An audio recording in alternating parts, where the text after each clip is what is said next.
And we're back. Hope everybody had a good weekend. Hope you just enjoyed the video I dropped not too long ago. Thought it was pretty cool. John's shoes look really sick. Hope you guys are getting super creative. Thought the marathon was pretty cool as well. A crazy amount of people were wearing pink. Very high number, which was awesome to see. So you could definitely see pink in numbers there. So we're gonna get back to work, hop on that stool. What I realized though is if I continue doing the whole cutting and gluing method, we're gonna have to wait another day for the glue to dry. That means this becomes a 3-part video. Can't have a 3-part video. Not on the agenda. Normally it was a 1-day video, now this is a 2-part video.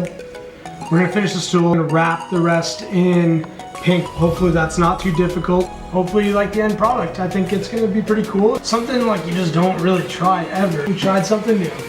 That's what it's about. All right guys, let's see it.